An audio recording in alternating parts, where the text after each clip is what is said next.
And so I just check. I think I'm recording. Good. Hello, everyone. It's nice it's this morning when we can do that. It's all interactive. Welcome. Thank you so much. Many of you I know have travelled from quite a long way, either within this country or also from Europe. And also we have someone coming, I think she'll be here a little bit later, from the US, who's going to be here in person. And then we have two online from the US as well, which you'll get to hear them a little bit later today, Fadia and Amy. So thank you so much for joining us. I've just got a few introductory slides before we get going, but we want to keep this afternoon quite informal. So don't feel free if you need to get up, use the toilet, or go and grab a cup of tea. That's no problem. So let me just check. Okay, so just a little bit of housekeeping first. No fire alarm is planned, but the only fire exit is on the ground floor. So that's where we will all lead out down the stairs. Obviously, we don't use the lift. And then the meeting point is just across the road. But the volunteers who are downstairs will also help coordinate to make sure we're going in the right place. If anyone needs any accessibility assistance, you need to stay up here. We'll notify the volunteers and then we'll make sure that you get out of the building as well. We have tea and coffee available in the room downstairs. It is literally just help yourself. So treat it like your kitchen at home. Find a mug, tea and coffee in the pots, and the volunteers are also here to help as well. So feel free to behave. Feel free to go and help yourself during the afternoon. The event is being recorded, but it is literally this section that's being recorded. So no one in the audience will be recorded at all. And the reason we've done that, and we had hoped originally to live stream, but to protect everyone's privacy as much as possible, this space wasn't really going to allow us to do that. So we're doing it this way instead. So we're recording it via Zoom. We will then make it available on our website afterwards for people to look back, or for those who didn't make it here today, they'll be able to check in as well.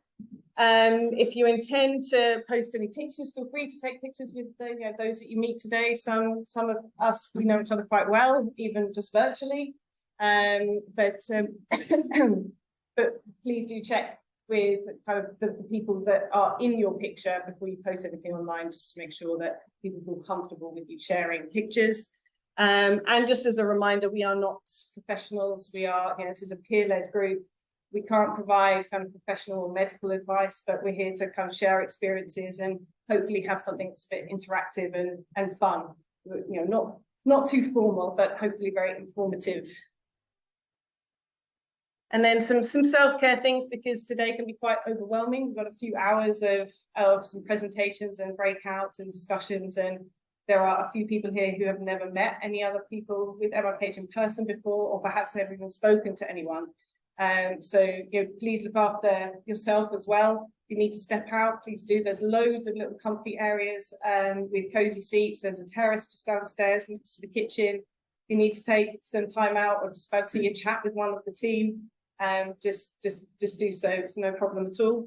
And as I say, the kitchen downstairs, help yourself to some tea or coffee down there. And most of all, let's just all look after, support, and respect each other this afternoon. So just a couple of slides on our program. I'm not going to go into detail on this because, of course, you're going to hear this in just a few moments. But we have 3 talks in the first section. We'll then do a Q&A. We'll then go into a coffee break. So we'll go downstairs to the kitchen, have a chance to chat together and perhaps meet people if we haven't had a chance to do that yet. Then our kind of session after the coffee break, we have 3 more talks. Then we have a panel discussion, where we won't have the MRKH partner, unfortunately, because of the train strike. He wasn't able to be here, but the rest of the group will be here, and Ali will be leading that discussion. And then we'll go into a breakout group session. We can talk a little bit more about when we get closer to that. It's a little bit evolving depending on how many people were here and who came and what their interest was. So we can come back to that a bit later. And then we have a social and a wrap up. We have some food and refreshments at the very end of the day. So do stay if you can, and have a drink of whatever description you wish with us. And we have some light food as well. So please do stay if you're able to. So today, as I mentioned, it's designed to be very interactive. We want to kind of hear from you as well, where possible. So if you have questions, this is a really nice space to ask them. You can either ask now or in our breakouts, where we'll be a little bit more kind of broken off into groups, depending on the interest that you have. And as I mentioned, the breakout sessions will have a mental health focused one, which Susan will be leading. Doing some things around kind of tree of life, which could be relevant to everyone, not just those with MRKH. But then we'll also have a couple of other breakouts for people who want to learn a bit more about kind of intimacy and relationship topics. We've got Vix from MRKH Stars here, who's here as well, kind of leading and focusing on the newly diagnosed. So if there are some, I'm not sure there are maybe this time, but if there are some who would like to kind of connect with other newly diagnosed MRKHs, then Vix is the person to speak to. And then we have a few MRKH mums. We have Wendy, Ali's mum here. We have my mum here as well, and some partners and friends. So it's an opportunity for our supporters to get together and share experiences as well if they wish to. But we're not going to force anyone to break off. We'd like to encourage you to do so, and it gives the MRKHs a chance to chat with others and perhaps share topics that they may be a little less comfortable sharing in front of their partner, mother, friend, whoever they've brought with them today. So just before we start, I know most of you know who we are, but some of you found us just by chance, like Anu. So just a little bit about who we are, since most of the team is here today as well. So I'm Charlie. I didn't set up MRKH Connect, but I took over as director about 3 years ago. The charity was founded by 2 MRKHs back in 2014, who've now kind of stepped away, handed over the baton to me. So I'm joined on the board by Ali, and it was Ali who helped find this beautiful venue that we're in today, but also by Hasna. So the 3 of us are the MRKH contingent of the MRKH Connect. And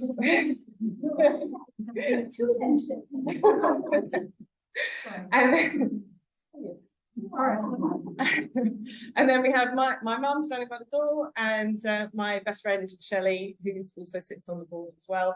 Our 2 that aren't here today are Dr. Michelle Lipton, who is a clinical psychologist at Queen Charlotte's, who is on holiday, and Ali McLennan, who is our web and PR manager, who also wasn't able to make it today.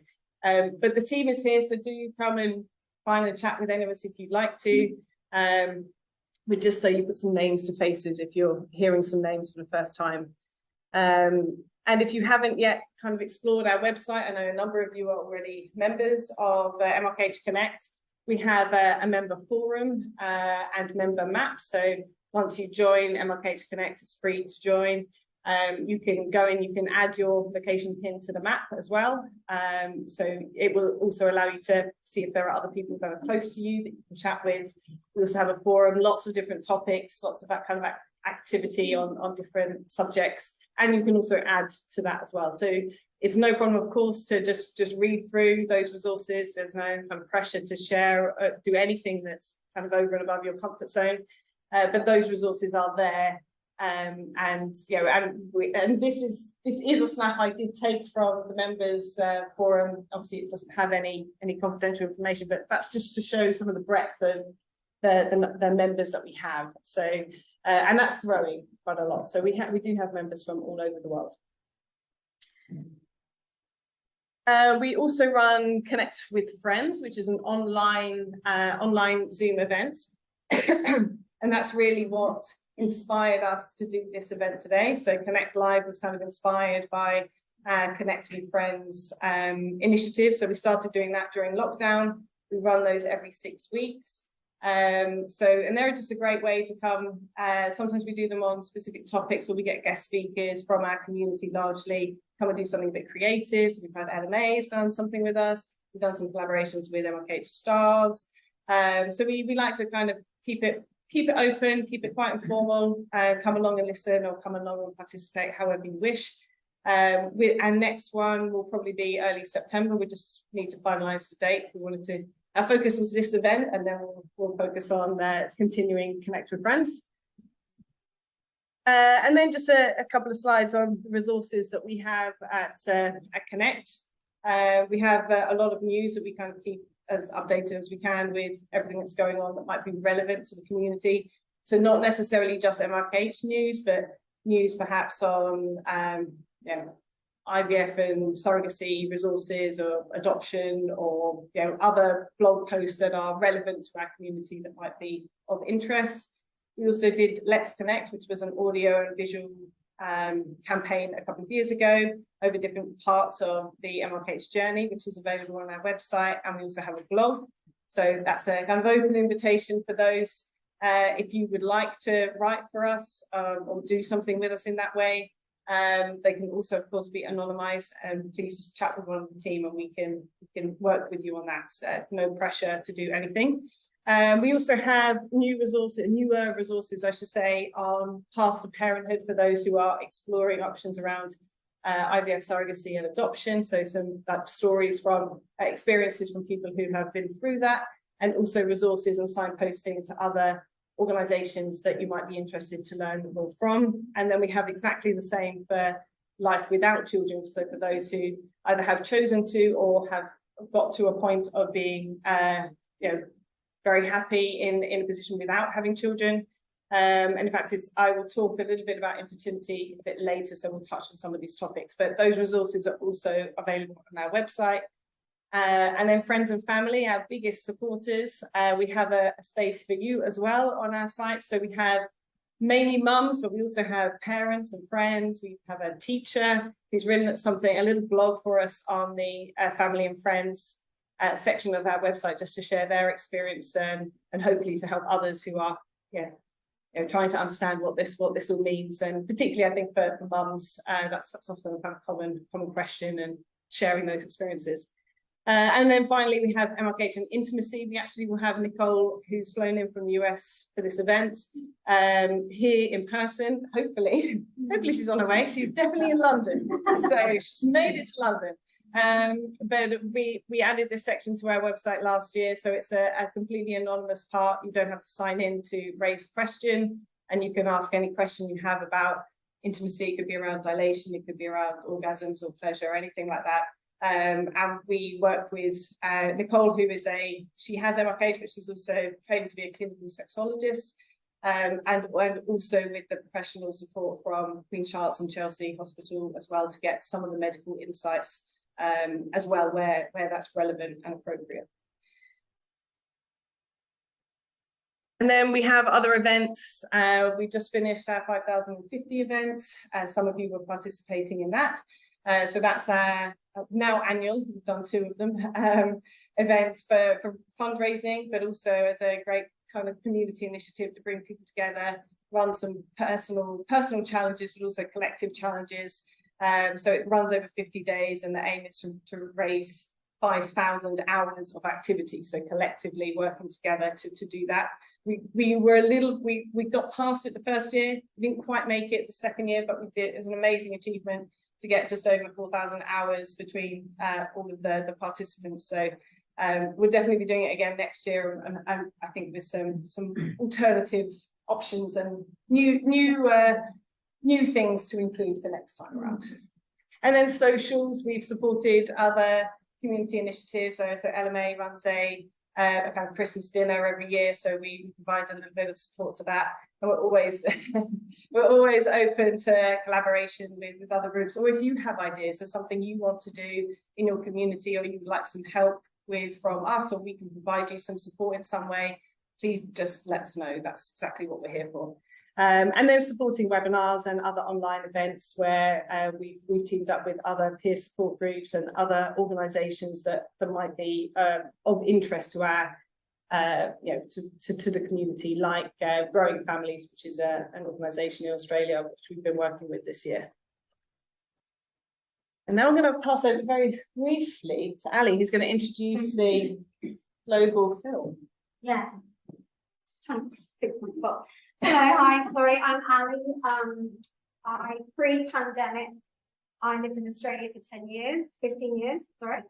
And I ran a support group over there called the Sisters for Love MRKH Foundation, but COVID brought me back. However, in that time, we were invited to present at the World Congress for Paediatric and Gynecology in Melbourne, which is a fabulous opportunity. And we were given a budget and some money to create a film, a digital story piece about MRKH, and I love storytelling. And as part of that, with a very generous donation from the beautiful you, where Amy is representing today, we put a cast out for some incredible contributors, one of which is Ella May here today, because we wanted to, her acting day started way back, we wanted to really explore the global footprint of MRKH because it's not one size fits all, which we know. And we had an opportunity to speak to 500 doctors in this Congress to really explain from a patient perspective what MRKH is really about. And it is emotional, but it is beautiful, and we probably will dive deep into the MRKH experience in a few moments. But I'm so grateful that we've got to tell the story of people from over the world and from different generations. So I'll turn on the light. Yes. It's about 5 minutes long.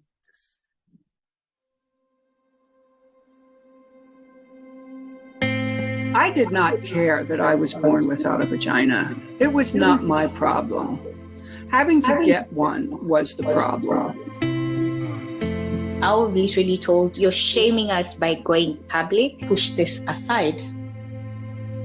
It's almost like you're taking your own virginity with plastic tubes.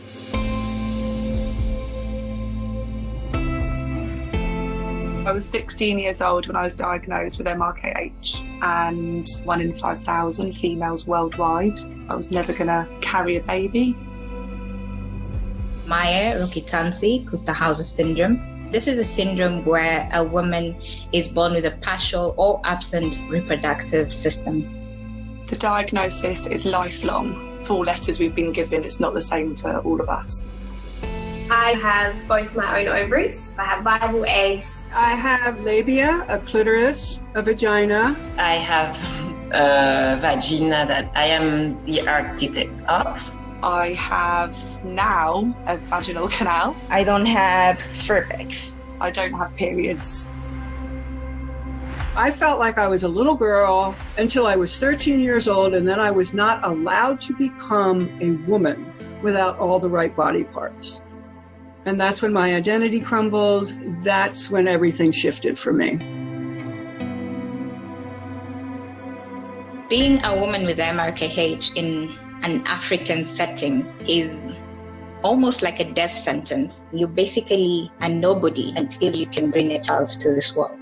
I was lucky that I met a doctor who said, let's do an ultrasound. Otherwise, I'll never have found out.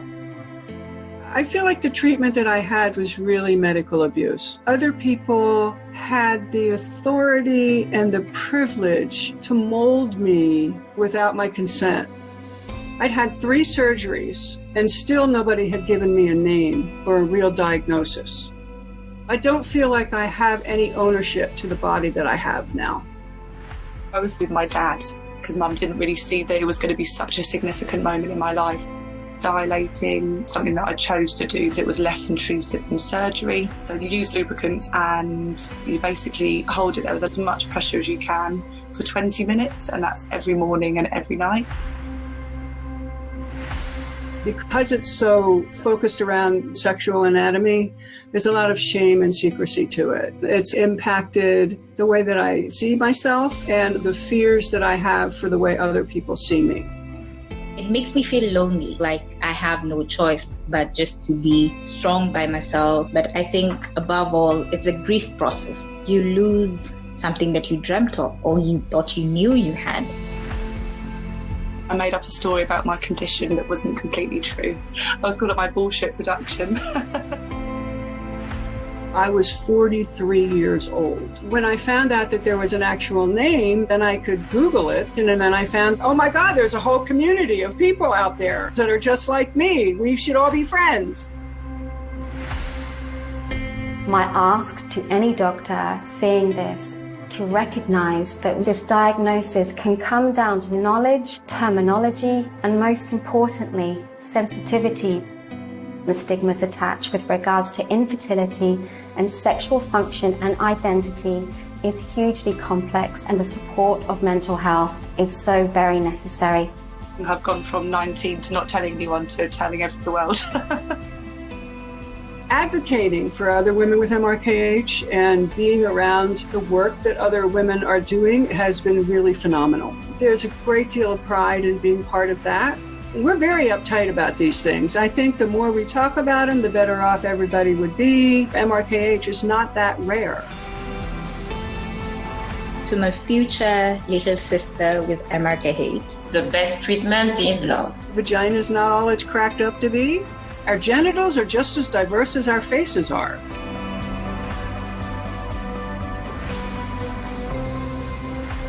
I've come to really love being part of this community of misfits. I wouldn't change my diagnosis of having MRKH. I would not change my diagnosis.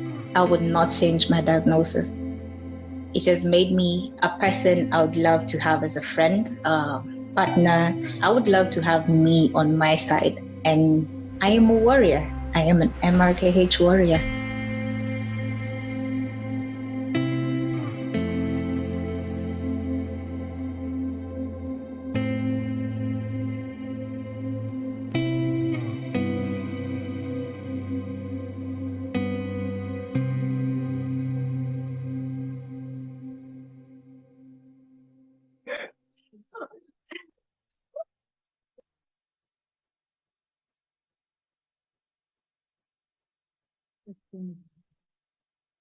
But he is sending a heart to everyone.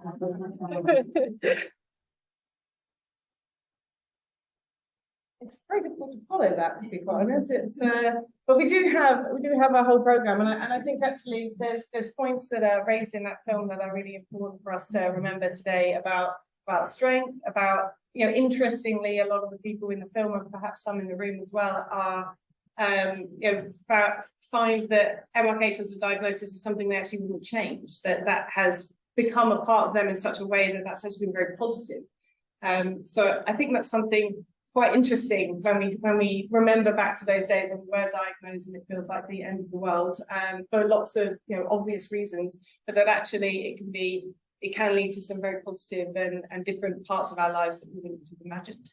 But just before we move to the start of the formal program, the lovely Ali has in the process of finishing her book about MRKH, and she's just going to share a little bit about it, just as a kind of nice lead-in to the start of our program. We'll try. I'm quite emotional watching that. I'm just going to sit here because I have a clipboard. Not look too formal. Yeah, I've literally just finished. I'm still actually editing this morning at like 4 a.m. and sending it off to London agents. It's been, and this isn't a massive book reading, by the way. There is an actual day. It's not going to be the whole. No. And it's in big print because it's one of those like presenter hacks. It's been a lifetime in the making, 6 months in creating, and I'm talking about Ali's story. I think the segment of the book hopefully says what that is. So I will preface this chapter by saying we're going to read the word vagina a lot throughout this book. Not because I'm a sexologist, healthcare professional, or sex worker, but because for the last 25 years, this body part, or once lack of, has been at the center of my identity struggle. I'm not trying to shock you or hook a headline. I'm not trying to kickstart a global campaign about gender rights. I'm certainly not wanting to offend you or trigger unhealed wounds. I'm simply wanting and ready to tell my story so that someday this word doesn't cause someone else the grief that it has caused me. It's crazy, really, that I would allow anatomy to define and refine my life on a monthly, if not weekly basis. But for all intents and purposes, it did. And in some ways, it still does. Because without the word vagina, my life would not have taken the twists and turns it has today. Some good, some devastating, and some incredibly liberating. Weird. In the next 16 chapters, you won't only hear my story, but you'll be nudged to really look at your own. What makes up the puzzle pieces of our identity? What does sex and sexuality mean to you in a society increasingly accepting of gender diversity? Can you find a place where you belong? This book isn't just for people with a certain condition. It's for anyone who has felt other, anyone who has felt like they've been left behind, anyone who has questioned their role in society and what it means if you don't hit the universally agreed upon milestones. I'll take you on my journey from carrying tampons to sitting in an IVF clinic with my best friend and my ongoing quest to fit in, because I realized one thing: it's overrated. In fact, I think I was always meant to be born this way. Sure, I pictured children, picket fences and happy ever afters, but I think the universe had bigger plans for me. A friend once said, Ali, the world needs all sorts of mothers. The world needs healers, teachers, educators, storytellers, and nurturers. And I get that now. 11 years ago, I decided for a handful of turnaround moments, thanks to my mum, to restart my life. Up until that point, I was a passenger in life, waiting for a well-overdue debt to be paid to me that I was entitled to receive. In fact, I was owed nothing. I hadn't been wronged. I wasn't being punished. But I was going to be challenged. I was going to have to earn my happiness, and it was going to get a whole lot worse before it got better. Becoming a voice for the voiceless was the leap I needed to take. It was my invitation to get off the victim conveyor belt and rejoin life once and for all. So that is what I did. By the end of this book, I hope that you're not sitting in an unhappy relationship. You trust that happiness is waiting for you. If you are living in a body that is disconnected from your heart, you will learn to embrace it. If you are bursting at the seams to speak your truth, you find the courage to let some secrets free. And most importantly, if you try to fit into the definition of womanhood that feels a little different right now, you'll love the perfectly put together human that you are, because you are damn incredible. I became a relentless advocate who was determined to reduce stigma, challenge taboo, normalize differences, as I'm not a fan of the word normal, and flip perspectives on what it means to be a woman in the 21st century. But I will, through writing this book, answer the question that has haunted me for years: when will I feel like a woman?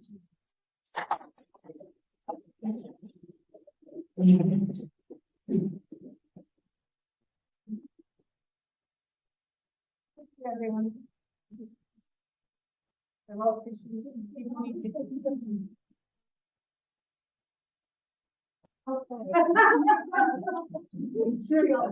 the mom. Thank you so much, Ali. And I think that leads us very nicely into